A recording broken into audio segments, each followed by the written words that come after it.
और प्यारे बच्चों, मैं मुरादाबाद मंडल के सभी श्रमिकों को, यहां के सभी नागरिकों को अटल आवासीय विद्यालय का ये उपहार ठीक रक्षाबंधन की पूर्व प्राप्त होने पर हृदय से बधाई देता हूं। आप सबका मैं हृदय से स्वागत करता हूं, अभिनंदन करता हूं। बहनों और भाइयों, यह वर्ष आपके लिए अत्यंत महत्वपूर्ण वर्ष है। मुरादाबाद में पूर्व प्रधानमंत्री श्रद्धेय अटल बिहारी वाजपेयी जी के नाम पर देश को अपनी श्रम शक्ति के बल पर दुनिया की एक आर्थिक महाशक्ति के रूप में स्थापित करने वाले हमारे श्रमिकों के बच्चों के लिए वर्ल्ड क्लास इंफ्रास्ट्रक्चर के साथ अत्याधुनिक शिक्षा के एक बेहतरीन आवासीय केंद्र के रूप में अटल आवासीय विद्यालय का ये उपहार मुरादाबाद मंडल को प्राप्त हो रहा है। इस श्रद्धेय अटल जी की स्मृतियां इस विद्यालय के साथ जुड़ी हैं और इसका महत्व इसलिए भी बढ़ जाता है कि यह वर्ष श्रद्धेय अटल बिहारी वाजपेयी जी का जन्म शताब्दी वर्ष भी है। जन्म शताब्दी वर्ष पे आप भी और यहां के छात्र छात्राओं के मन में पूर्व प्रधानमंत्री श्रद्धेय अटल बिहारी वाजपेयी जी की स्मृति सदैव बनी रहेगी कि उन्होंने अटल जी की शताब्दी महोत्सव के वर्ष पर स्थापित मुरादाबाद के अटल आवासीय विद्यालय में अध्ययन किया था, अपने जीवन को संवारा और सजाया था और राष्ट्र निर्माण के मार्ग में वे अपना योगदान दे रहे हैं। आदरणीय प्रधानमंत्री जी की प्रेरणा से हम लोगों ने प्रदेश के अंदर तय किया था, बीओसी बोर्ड में हर एक निर्माण श्रमिक का जिसका रजिस्ट्रेशन है उसके द्वारा जो भी निर्माण कार्य किया जाता है उसका एक शेष इकट्ठा होता है जो बीओसी बोर्ड के पास जमा होता है। पैसा था, उस पैसे का बंदर बांट होता था। आदरणीय प्रधानमंत्री जी ने इस बात को कहा कि इसका बंदर बांट होने से रोकना चाहिए, इस पैसे का उपयोग श्रमिकों के बच्चों के लिए और श्रमिकों के कल्याण के लिए होना चाहिए। और मैं धन्यवाद दूंगा श्रम और सेवायोजन मंत्री को, श्री अनिल राजभर जी को, जिन्होंने जब हम लोगों ने इस संकल्पना को आगे बढ़ाया उन्होंने उसे मूर्त रूप देकर के आज प्रदेश में 18 अटल आवासीय विद्यालय स्थापित करके 18,000 बच्चों के लिए, श्रमिकों के बच्चों के लिए 18,000 श्रमिकों के बच्चे और कोरोना कालखंड में जो बच्चे निराश्रित हो गए थे उन बच्चों के लिए यह एक शिक्षा का एक आदर्श मॉडल दिया है अटल आवासीय विद्यालय के रूप में। बहनों और भाइयों, इस शिक्षा के प्रति डबल इंजन की सरकार की प्रतिबद्धता को दिखाता है। हम सब जानते हैं शिक्षा किसी भी सभ्य समाज की और समृद्ध समाज की आधारशिला बनती है। कोई सभ्य समाज हो या समृद्ध समाज, अगर शिक्षा उत्तम नहीं है, संस्कार युक्त नहीं है, राष्ट्रीय मूल्यों से ओतप्रोत नहीं है, तो फिर उससे उम्मीद करना कि वहां पे किसी समस्या का समाधान हो सके, वह देश के लिए कुछ उत्कृष्ट कार्य कर सके, यह कल्पना भी नहीं हो सकती। प्रधानमंत्री मोदी जी ने विजन दिया,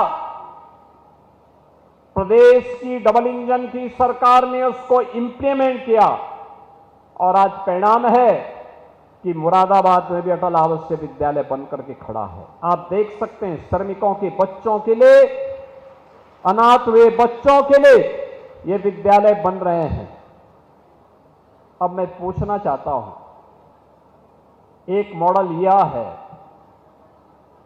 जहां पे अत्याधुनिक शिक्षा, वर्ल्ड क्लास इंफ्रास्ट्रक्चर के साथ बच्चों को लाया जाता है, उनके रहने की, खाने की, उत्तम अध्ययन अध्यापन की उत्तम व्यवस्था एक विद्यालय में। और मैं चाहूंगा इस क्षेत्र के नागरिक भी आकर के देखें कैसे क्लासरूम है, कैसे लाइब्रेरी है, कैसी लैब्स बनी हुई हैं, कैसे स्मार्ट क्लास बने हुए हैं, छात्रावास की कितनी उत्तम व्यवस्था है। मेस में देखिए, खान पान की व्यवस्था को देखिए और तब तुलना करिए समाजवादी पार्टी की सरकार के समय की उस अराजक व्यवस्था को, जहां विद्यालय थे लेकिन शिक्षक नहीं थे, जहां पे शिक्षक थे लेकिन छात्र नहीं थे, क्योंकि किसी को विश्वास ही नहीं था कि यहां पढ़ाई भी होगी। क्योंकि समाजवादी पार्टी का तो विश्वास ही इस बात को लेकर के था कि नकल हमारा जन्मसिद्ध अधिकार है। नकल को उन्होंने अपने जीवन का हिस्सा बनाया था और नकल करवा करवा करके उन्होंने यहां की युवा पीढ़ी के भविष्य के साथ खिलवाड़ किया था। परिणाम था हमारे युवाओं के सामने पहचान का संकट आ खड़ा हुआ था। पहचान के संकट के दौर से गुजर रहे थे। बहनों और भाइयों, आज समाजवादी पार्टी को शिक्षा का मॉडल देखना है तो अटल आवासीय विद्यालय देखें। ऑपरेशन कायाकल्प में समाजवादी पार्टी की विरासत से 1,54,000 विद्यालय जर्जर हालत में हमें प्रदेश के अंदर प्राप्त हुए थे। जर्जर हालत में विद्यालय नाम का है, खड़ा है। विद्यालय है तो भवन नहीं, भवन है तो शिक्षक नहीं, शिक्षक है तो छात्र नहीं। और अगर शिक्षक और छात्र है तो भवन की स्थिति ऐसी हुआ करती थी कि कब गिर जाए। बालक बालिकाओं के लिए टॉयलेट की व्यवस्था नहीं, कोई भी अन्य व्यवस्था नहीं। लेकिन डबल इंजन के भारतीय जनता पार्टी की सरकार आई। पिछले 8 वर्ष में 1,36,000 विद्यालयों को ऑपरेशन कायाकल्प के माध्यम से आधुनिक व्यवस्था के साथ जोड़ने का काम हुआ। उसकी फ्लोरिंग बनाई गई, बालक बालिकाओं के लिए टॉयलेट बनाए गए, पेयजल की व्यवस्था दी गई, डिजिटल लाइब्रेरी दी गई, लैब्स दिए गए, स्मार्ट क्लास दिए गए। इतना हम करने के बाद अभी भी जो विद्यालय बचे हैं लगातार प्रयास किया जा रहा है उन विद्यालयों में भी हम आधुनिक सुविधा दे सकें। अटल आवासीय विद्यालय की तर्ज पर मुख्यमंत्री अभ्युदय विद्यालय 57 जनपदों में बनने प्रारंभ हो गए। वह कैंपस भी 12 से 15 एकड़ क्षेत्रफल में बनाया जा रहा है। जैसे 13 से 14 एकड़ क्षेत्रफल में विद्यालय बन रहा है, ऐसे ही डे स्कूल के रूप में, एक इंटीग्रेटेड स्कूल मॉडल के रूप में हम लोगों ने मुख्यमंत्री अभ्युदय विद्यालय, आदरणीय प्रधानमंत्री जी की प्रेरणा से पीएम श्री विद्यालय, ये लगातार प्रदेश के अंदर बनाए जा रहे हैं। कंपोजिट विद्यालय और कस्तूरबा गांधी विद्यालय को भी अपग्रेडेशन करते हुए 8वीं से लेकर 12वीं तक उन्हें बनाने का काम युद्ध स्तर पर प्रदेश के अंदर किया गया। आज परिणाम है कि अब नेशनल लेवल पर जब शिक्षा की बात होती है, उत्तर प्रदेश पहले जो 20वें स्थान पर था, अब नंबर 3 और नंबर 5 के बीच में उत्तर प्रदेश का नाम भी होता है। बहनों और भाइयों, इसके लिए प्रयास करना होता है। ठीक बोल रहे थे अनिल राजभर जी कि आज पीडीए के नाम पर इनको कितनी चिंता दिखाई दे रही है, कैसे जा रहे हैं और पीडीए के नाम पर पढ़ा क्या रहे हैं, पीडीए के नाम पर क्या पढ़ा रहे हैं। यानी समाजवादी पार्टी की सरकार है, याद करिए, यह वही सरकार है जब इसकी सरकार के समय ग से गणेश पढ़ाया गया था। पहले की बीजेपी की सरकार में, सर्वदेव कल्याण सिंह जी की सरकार में, तो समाजवादी पार्टी ने कहा था ग से गणेश नहीं, ग से गधा होता है। और इन्होंने बच्चों को क्या पढ़ाना शुरू किया था। और आज भी अ का मतलब अनार से नहीं, अमरूद से नहीं, अ से क्या पढ़ाया जा रहा है। यह समाजवादी पार्टी का पुराना संस्कार है, जहां पर भारतीय जनता पार्टी बच्चों को संस्कारों के साथ जोड़ करके विघ्नहर्ता ग से गणेश के नाम पर पढ़ाती थी। वहीं समाजवादी पार्टी ने गणपति की भी अवमानना करते इन्होंने ग से गधा पढ़ाने का काम किया था। तो स्वाभाविक रूप से गधे जैसी बुद्धि भी उनकी हो गई है। और इसीलिए आज बच्चों की शिक्षा के उन्नयन के लिए जब प्रदेश की डबल इंजन की सरकार कार्य कर रही है, तो इस समय इनके लोग जाकर के राजनीतिक गतिविधियों का केंद्र विद्यालयों को बनाना चाहते हैं। बहनों और भाइयों, कौन नहीं जानता है कि समाजवादी पार्टी ने प्रदेश की शिक्षा व्यवस्था को कैसे तहस नहस कर दिया था, कैसे किया था, हर व्यक्ति जानता है। शिक्षा के स्तर को गिरा दिया था, शिक्षकों की भर्ती नहीं की थी, लगातार भाई भतीजेवाद के नाम पर प्रदेश के अंदर पूरी व्यवस्था को छिन्न भिन्न करने का काम किया था। एक हर जिले में इनके माफिया थे। वन जनपद एक माफिया, एक जनपद एक माफिया के नाम पर, वन डिस्ट्रिक्ट वन माफिया के नाम पर प्रदेश को दंगों की आग में झोंका था, अराजकता का तांडव हुआ था। उत्तर प्रदेश के नौजवानों के सामने पहचान का संकट खड़ा हुआ था। आज उत्तर प्रदेश के नौजवानों के सामने पहचान का संकट नहीं। 8 वर्ष पहले उत्तर प्रदेश का कोई नागरिक उत्तर प्रदेश के बाहर जाता था, पहचान के संकट का मोहताज होता था, लोग उत्तर प्रदेश के नाम से चिढ़ते थे। आज 8 वर्ष के बाद मैं दावे के साथ कह सकता हूं, उत्तर प्रदेश का नौजवान, उत्तर प्रदेश का कोई नागरिक जब उत्तर प्रदेश के बाहर जाता है, सामने किसी को परिचय कोई पूछता है कहां से आए हैं, तो अगर उत्तर प्रदेश का नागरिक कहता है कि मैं उत्तर प्रदेश से हूं, तो सामने वाले का चेहरा खिलता हुआ दिखाई देता, और कहता वाह उत्तर प्रदेश से।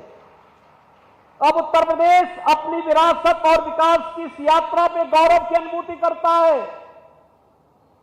विरासत और विकास की अद्भुत यात्रा का, शिक्षा का अद्भुत यात्रा का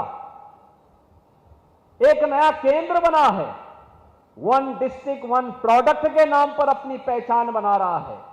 आज Uttar Pradesh one district one medical college के नाम पर बेहतरीन स्वास्थ्य शिक्षा का एक नया केंद्र बनकर के उभरा है। और इसलिए उत्तर प्रदेश, ये नए भारत के नए उत्तर प्रदेश के अंदर आज डबल इंजन की सरकार ने जिस प्रयास को आगे बढ़ाया है, उस प्रयास में मुरादाबाद को जोड़ने का सौभाग्य मुझे सावन के पावन मास में प्राप्त हुआ है। इस अवसर पर मुरादाबाद वासियों को, जब अटल आवासीय विद्यालय सर्वदेव अटल बिहारी वाजपेयी जी की शताब्दी महोत्सव के अवसर पर मुरादाबाद और मंडल के वासियों को प्राप्त हो रहा है, और यह भी तब जब इसी माटी के सपूत भारतीय जनता पार्टी के प्रदेश के अध्यक्ष हों, तब यह विद्यालय यहां उसके उद्घाटन समारोह में स्वयं प्रदेश अध्यक्ष माननीय चौधरी भूपेंद्र सिंह जी स्वयं उपस्थित हैं। इस अवसर पर मैं आप सभी को के प्रति हृदय से बधाई देता हूं, अपनी शुभकामनाएं देता हूं। जो बच्चे यहां अध्ययन कर रहे हैं, उनके लिए उत्तम शिक्षा की व्यवस्था है, स्पोर्ट्स की व्यवस्था है, स्किल डेवलपमेंट की व्यवस्था है। उनके अध्ययन के लिए 12वीं तक तो यह विद्यालय होगा, और आगे की पढ़ाई का खर्चा भी श्री अनिल राजभर के नेतृत्व में श्रम और सेवा योजन मंत्रालय लेने को तैयार है, पूरी मजबूती के साथ लेने को तैयार है। अच्छी शिक्षा दिलाएंगे। जो मेडिकल के क्षेत्र में जाना चाहेगा, मेडिकल के, जो इंजीनियरिंग के IIT JEE में जाना चाहेगा, वहां की पढ़ाई का खर्चा हो या उच्च अध्ययन के लिए जहां कहीं भी होगा, ये सरकार, डबल इंजन की सरकार अपने श्रमिकों के साथ प्रधानमंत्री मोदी जी के मंत्र सबका साथ और सबके विकास के भाव के साथ कार्य करेगी। यहां भेदभाव नहीं होता योजना में। योजनाओं में भेदभाव किसी के साथ नहीं। हमारी योजनाएं पिक एंड चूज नहीं है, चेहरा देख करके नहीं, जाति मत मजहब क्षेत्र देख करके नहीं। हमारी योजनाएं तो प्रदेश भर के कोई भी हो, किसी भी जाति का हो, किसी भी मत का हो, किसी भी संप्रदाय का हो, किसी भी क्षेत्र का हो, उनका चेहरा देख करके नहीं, बल्कि वह प्रदेश का नागरिक है, पात्रता की श्रेणी में आता है, वह योजना में पात्रता की श्रेणी में आने पर उसको लाभ हर हाल में मिलेगा, कोई उसको वंचित नहीं कर सकता है। हमारी योजनाएं तुष्टीकरण का नहीं, संतुष्टीकरण का कारण है। और संतुष्टीकरण के इन्हीं कारणों से जो तुष्टीकरण की नीति पर चलते थे वे परेशान हैं, क्योंकि उनकी स्थिति आज न घर की है न घाट की है। और कुंदरकी के चुनाव ने, मुरादाबाद वासियों में आपको हृदय से अभिनंदन करता हूं कि कुंदरकी के चुनाव ने साबित कर दिया है कि जब योजनाएं संतुष्टीकरण का कारण बनती है, कुंदरकी जैसा परिणाम भी सामने आता है। योजनाएं जब तुष्टीकरण का कारण बनती थी तो दंगा होता था, अराजकता फैलती थी, गुंडागिर्दी फैलती थी। अब गुंडागिर्दी नहीं, अराजकता नहीं, देश की सुरक्षा के प्रति प्रतिबद्धता इन नौजवानों के अंदर, हर नागरिक के अंदर देखने को मिलती है। ऑपरेशन सिंदूर के अंदर हमने भारत के उत्साह को देखा। प्रधानमंत्री मोदी जी के मार्गदर्शन में भारत की सेना के शौर्य और पराक्रम का लोहा दुनिया ने माना। भारत के सामर्थ्य और शक्ति का लोहा पूरी दुनिया मानने के लिए मजबूर हुई थी। और उन स्थितियों में पूरा देश जिस उत्साह और उमंग के साथ कांग्रेस, समाजवादी, आरजेडी जैसे दलों को छोड़ दें, पूरा देश प्रधानमंत्री मोदी जी के नेतृत्व में सेना का संबल बांधने के लिए, मनोबल को बढ़ाने के लिए खड़ा दिखाई दे रहा था। आज मुझे मुरादाबाद के अंदर आने का सौभाग्य प्राप्त हुआ है। आप सभी को मैं इस अवसर पर बधाई देता हूं। रक्षाबंधन और श्री कृष्ण जन्माष्टमी की भी हृदय से शुभकामनाएं देता हूं। रक्षाबंधन पे हमारी सरकार ने तय किया है 8, 9 और 10 अगस्त को 3 दिन के लिए उत्तर प्रदेश परिवहन निगम और नगर विकास से जुड़ी हुई जितनी भी बस सेवा होगी, सब में फ्री में महिलाओं को यात्रा और बहनों को यात्रा की पूरी सुविधा उपलब्ध करवाएंगे। उत्तर प्रदेश के अंदर वे जहां भी यात्रा करना चाहेंगे वे करेंगे। और यही नहीं, जन्माष्टमी के दिन हर थाना, हर पुलिस लाइन में भी श्री कृष्ण जन्मोत्सव के आयोजन भव्यता के साथ संपन्न होंगे। भगवान श्री कृष्ण का जन्मोत्सव परित्राणाय साधूनाम विनाशाय च दुष्कृताम, और मुरादाबाद से ज्यादा कौन इस महत्व को समझ सकता है। इस अवसर पर मैं आप सबको श्री कृष्ण जन्माष्टमी, आजादी के महापर्व स्वतंत्रता दिवस और श्री कृष्ण जन्माष्टमी और रक्षाबंधन की हृदय से बधाई और शुभकामनाएं देते हुए अपनी वाणी को विराम देता हूं। धन्यवाद। जय हिंद। बहुत बहुत साधुवाद, बहुत बहुत आभार माननीय मुख्यमंत्री जी।